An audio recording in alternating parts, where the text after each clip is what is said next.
In my understanding, in my close reading of the policy report, the draft policy, draft is a very significant way to confuse us or tell us that, okay, they are open to suggestions. I will try to debunk that and tell you that for once, I see a manifesto masquerading as policy document. So you have to understand why we all need to be wary of what is before us right now. They may call it draft policy document. In fact, they are hiding behind a very interesting subterfuge.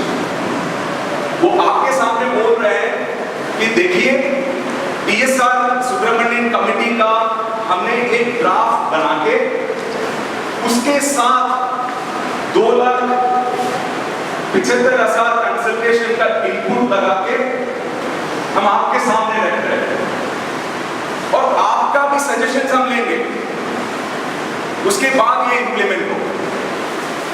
Let me tell you, I am not at all hoodwinked by their explanation of this nature. What we have before us is a clear manifesto for implementation at the ground level. And I do not want to take a certain kind of insular understanding of education while speaking about this. This is very much concerned about what a journalist like Neha Dixit exposed in Outlook when she talked about how children are smuggled out of various liminal border spaces into the national mainstream of Gujarat and Punjab for education. And I know that you are all familiar with concepts like stolen generation in terms of, let's say, the aborigines in Australia or the descendants of the Indian people of the America. We know what stolen generation means. And let me tell you, this whole process of having several generations of stolen childhood and stolen existence is at work, at least for the last 30 years, under the auspices of RSS and its affiliate organization. You may come across an expose by Neha Dixit in 2016 and show your solidarity by signing a petition to stop her harassment. But at the ground level, when children are smuggled out of their natural habitats to indoctrinate, to make them subservient to a majoritarian communal understanding of history as education, I think the challenge is very clear before us. You cannot run away from it. And let me tell you, if you try to counter it only through the portals of our educational spaces, only through the portals of the universities that we inhabit, we are going to be defeated. We are going to be defeated if you only resort to our own interventions in the classrooms and in academic symposia and seminars. I'll come to that. I'm not just trying to give you a notion of a real dark document in terms of NEP 2016, but please understand that there is a reason why they are building up this document first under the subterfuge of draft policy and then smuggling in these kind of policy reversals. There is a clear policy reversal before us. We'll talk about that. So this concerns all of us because we need to make the link between the stolen generation as well as the change in Child Labour Act as well as the larger changes that they are mulling and they are implementing in terms of labour laws. I am not hyperventilating when I say that there is a connection between the education policy before us and the changes that we are witnessing in terms of labour laws, in terms of child labour, acts and such things. Because the right-wing Hindu fascist government that is there before us is caught in a very minor dilemma. This minor dilemma is to accommodate the twin roles that they have opted for themselves in front of the public in a seemingly, let's say, nationalistic, acceptable manner. And what are these twin roles? वो लोग है ना, मतलब वो globalization को, basically neoliberal agenda का वो पालकी उठा के चलते हैं. They are the pallbearers of globalization, and at the same time, they also want to peddle a glorious past, a claimed glorious past. So the value system of this claimed legacy is actually in contradiction with the value system of a certain kind of neoliberal globalized economy. In order to resolve this contradiction, this is a very apparent contradiction for the Hindutva government in place.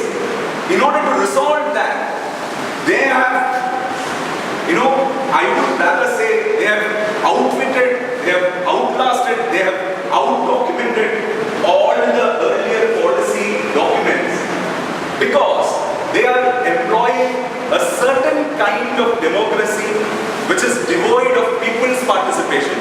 I'll come to that. But they are employing a certain kind of democratic box ticking to claim legitimacy to what they have brought before us.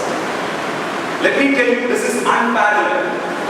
This document has come before us with a certain kind of unparalleled history. They claim that there were at least 275,000 individual inputs. And let me tell you, I have looked at their website, and at one level, 1 month before the report was finalized, they said 75% of the proposed meetings, local level meetings, were unmet. Okay, but even after that, when you have the document, they lay claim to that. And they say that this is the most democratic document that you have ever produced in this country. And what does it exhort us to do? It is caught in its internal contradiction of being the vanguard of a certain kind of neoliberal corporate economy, which they uphold by repeatedly taking recourse to something called knowledge economy. They are asking us, don't we want to be part of the knowledge economy? As if the stakes are equitous, as if we have equal opportunities and equal access to this whole charade called knowledge economy. And at the same time, they are proposing a model which is absolutely in agreement with a certain kind of monocultural majoritarianism in terms of value. Value-based education is the methodology or is the framework that they have adopted to gain global standards in cutting-edge research and learning. Okay? So value-based education will automatically deliver global standards in cutting-edge technology, innovation, and I will, I actually read this report and could, I thought, I would rather not quote from it. But while discussing with Mohit, in fact, he had identified that precise, document or section of the document where you will witness this coming back, this return of the Brahminical value system couched as innovation and research in education. I'll just read 2 sentences, and I think then it will be open to you that I am not bringing up the specter of a new education policy. Rather, it is very imminent. Okay? It says, universities and colleges are temples of learning. I'm not going to get into that. Okay? Whether it is a temple or something else, forget it. But please pay attention to the next 2 sentences. Some self-imposed restriction surely should be in place to ensure that the primary work of the universities should be conducted without hindrance. Okay?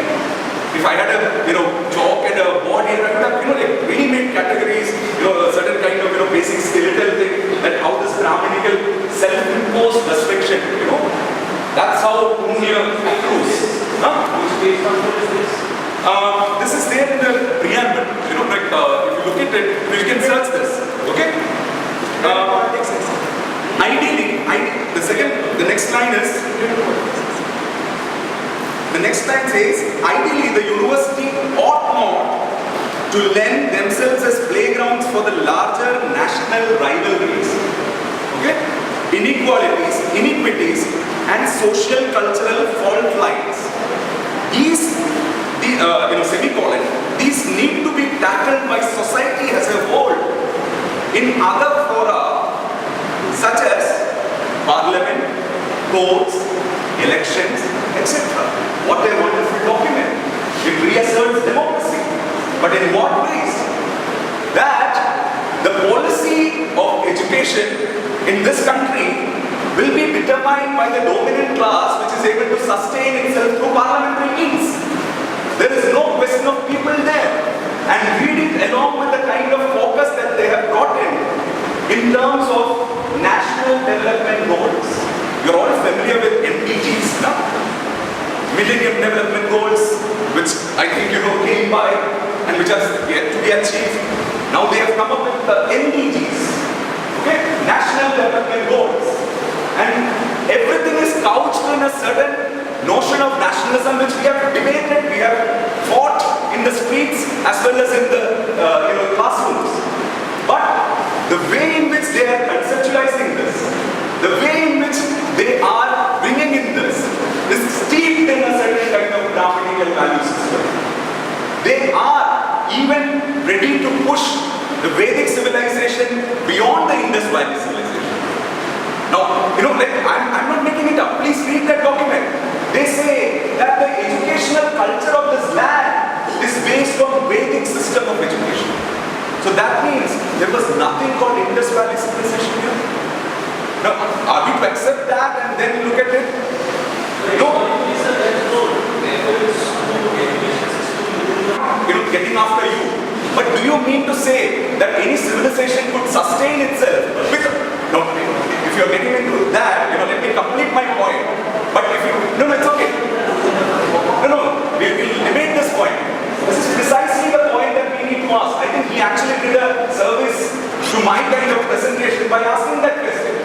So do you mean to say that Indus Valley civilization or whatever civilization predated any particular civilization was without a framework for educating itself? Do you think that, leave the economic part, but a knowledge society is the invention of 19th century, 20th century, post-industrial or post-industrial society? No.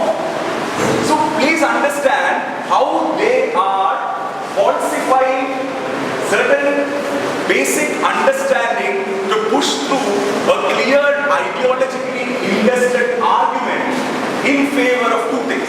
In favor of the unquestionable, glorious, better than heaven kind of, past, and the need to be the pallbearers of globalization, need to be in the first 100 of the university ranking system, need to be able suppliers of skill-based people out of skill-based products. I think, I'm tying up the arguments that the other two speakers also make here.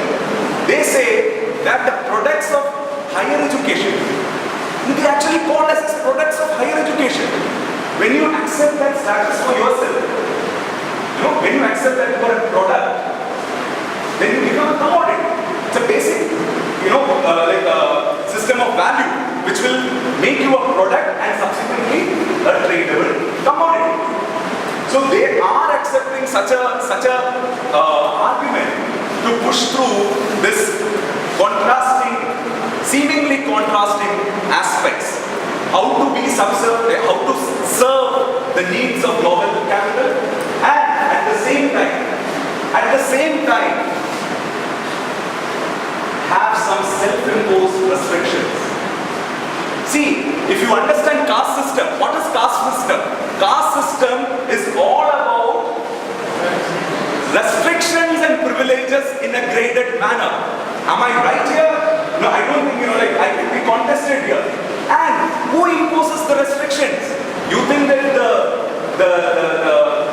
चातुर्वर्ण्य में जो चौथा वर्ण है या पंचम है, वो restrict कर लेते हैं कि अच्छा हम तो सड़क में नहीं चलेंगे जी, हम तो पानी नहीं पिएंगे जी कुएं से.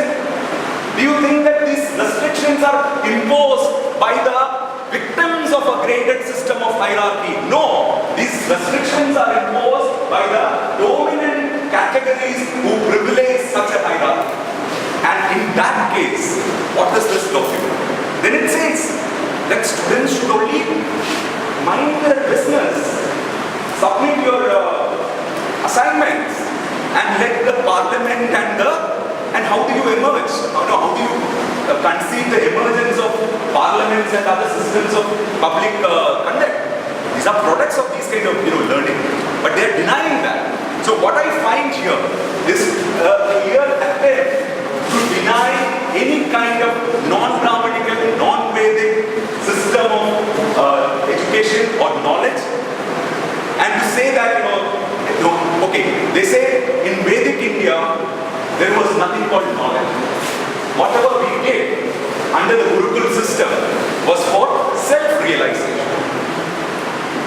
Now self-realization is possible through the kind of courses that Birla Ambani have designed for us. They are asking us to get out of, अरे यार पूछ तो यार था ना कि जेएनयू में क्यों लोग 26-30 के उम्र के लोग क्यों अभी भी जेएनयू में मतलब पढ़ाई कर रहे हैं? मतलब in their understanding, like I actually listened to that person who controlled and who actually helped to pave the way for neoliberal higher education into India, Kapil Sibal in the parliament. He says a 17-year-old boy out of school wants immediate employment. So they see this correlation, which is a certain understanding of education. What I am trying to tell you is that, of course, Joe is related to our goals and our understanding of education, but it is not a direct connection that we have between employability or immediate employability and learning. But they are denying all this. If you look at the kind of document that they have, it again says, so they deny any kind of non-grammatical. Let's talk about the Sramana tradition, the Buddhist tradition. Okay? In fact, they invent very early dates for Nalandas and Takshilas. Takshila first and then Nalandas. All these things are there. But then, when you come to what you have in this document, it says education should be Gurukula based or inspired by the Gurukula system or teacher-centric. Are you prepared for that? I'm not prepared for that. I do earn my living as a teacher, but I don't think I'm practicing teacher-centric learning. We never did. Okay? There is nothing called teacher-centric education. It's a teaching learning process that we are part of. When we are in a classroom, the possibility that learning is possible between the teacher and student is a very important concept that we need to have in the classroom. But when you say what we need is only a teacher-centric, Gurukula-based system of education, and when you read it along with the push that they are giving for global capital in privatizing, in corporatizing, in commercializing, not just higher education, the entire education spectrum, we will understand how this becomes a manifesto. How this draft policy is actually the manifesto of the majoritarian Hindutva party in power for immediate implementation. And that is why, Prakash Javadekar consults Amit Shah and RSS think tanks before tabling this draft policy. Draft policy is a shortened version in the Rajya Sabha. If you think that these are not immediate challenges, then I really don't know what is our immediate challenge. And let me tell you, just don't go by the names. One of the worst piece of non-egalitarian, one of the worst piece of education policy making is the document that we know as Yashpal Committee. Okay? Just don't, buy this thing that, okay, Yashpal is a, renowned figure, scientist par excellence, so we have to accept what he's saying. Just read it and you will understand that how it actually helps people like Sam Pitroda to come up with certain other kind of documents later on. which advocates public-private partnership at every level of education. At school level, at university level, at research level. Okay, so like we have to be critical of what we read or what we see as documents, and then pursue a policy or an ideal that would be egalitarian, that would be liberatory in terms of its educational reach. Like we have to understand this. 62% of higher education students in India right now are in the private sector. Okay, 62%. And this document is missing all kinds of inclusive agenda, like gender justice, like ecology, like certain kind of anti-caste understanding. All these are missing. There is no inclusive understanding of our lived lives. People are not recognized for what they are, their sexual choices or their physical status. All these things are brushed under the carpet of a certain kind of reform scheme. All the policy documents do engage in something called reform speak, but it is the requirement of a certain kind of people-centric understanding to cut through this kind of legalese, this kind of reform speak. So here they talk about gross enrollment ratio. Gross enrollment ratio, they say that they have witnessed a 9-point increase in 5 years under UPA 2 from 2009 to 2014. And let me tell you, in 2 years, the BJP government has claimed that they have achieved around 4-point increase. So how is it possible? Are they fudging the numbers? Numbers are not fudged. But the way in which you categorize the data is basically ideologically loaded. Okay, now gross enrollment ratio is not a real indicator, let me tell you. If you are talking about a real indicator of universal education, although it should be retention, it should be the figures of retention. There is no 100% retention in schools. We know that people drop out. Okay, people drop out. So the retention figures are never discussed. So let's say like if there are 20 crore students in the schools, we know that maybe around 2 crore actually finish school. It's as low as that. Okay. Now this is where we need to question these kind of frameworks. When they say that gross enrollment ratio has increased, there are 2 points where I find it problematic. One, it is not taking into account the problem with dropouts and retention. Two, this whole question of gross enrollment ratio should be seen in terms of public and private higher education. When 62% of your higher education is in the private sector, and when you know that engineering seats like in self-financing institutions are there for the taking if you pay the right kind of money, you will understand how this figure is escalating. You know why there is a jump of 4% in 2 years. From 19 they are claiming 22 point something. Okay. So we need to really understand how they indulge in this kind of double speak. I will also have a bit of a problem in accepting the usual reports that the policymakers adopt. Of course, this TSR Subramaniam report has also made the right kind of mentions of Gandhi and his understanding of education. Okay. I am not here for a Gandhi bashing, but at the same time, we are witnessing how Hindu Swaraj can be translated into Hindu Rashtra. Okay? I am not going to the connectionist tenuous. In fact, the 100-year-old history of Hindu Swaraj should educate us that how that can be appropriated into Hindu Rashtra. In that Hindu is different, Swaraj and Rashtra is different. But at the same time, how this approximation, how this appropriation can be achieved is not something unknown to us at this point of time. So just to say that, oh, we need to develop self-reliance, we need to have an integrated vocational learning as part of education in terms of conceptual framework is something, but in terms of actual implementation of the so-called educational framework is also extremely questionable. And I hope that we will do basically 2-3 things. One, read this document. Read this document not as a policy document, but as a manifesto for implementation. Okay? Policy documents may be, kept on the back burner, like, they can forget about it, they can resurrect it, but no, this is for immediate implementation.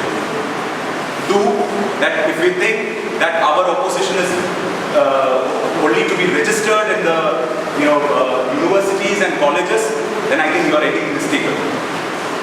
You have to make a connection to the changes in labor law. You have to talk about the Maruti workers and the recalling. You also have to talk about what is happening in the name of a certain Brahminical understanding of life.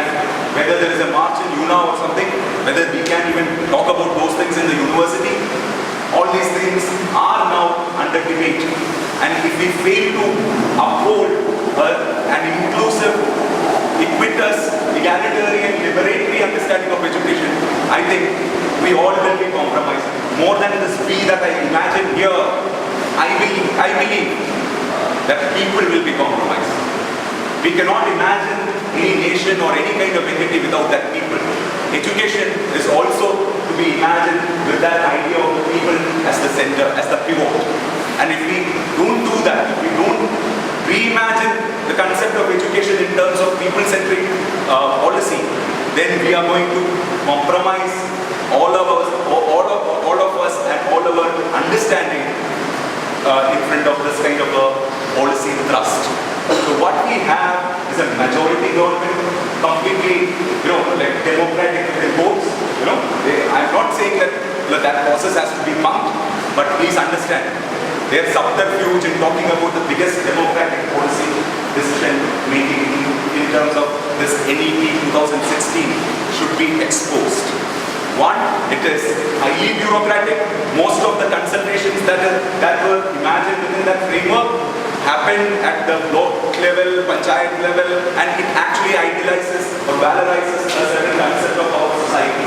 It actually says that society will take care of these issues that concern the students. While talking about politics in universities and student politics, they are saying that don't worry about these things. The society will take care of it. Are we living in a society which we can accept without any kind of questioning, without any kind of reluctance on our part to change, challenge, and resist? That is the question. And if our answer is in the affirmative for movement-centric, people-centric challenges to these kind of conceptualization, these kind of top-down formulations that are thrown at us, then we need to strike at the root of it. That is to come out of our complacency and think like activists, people who are affected by this. Science policy centers or education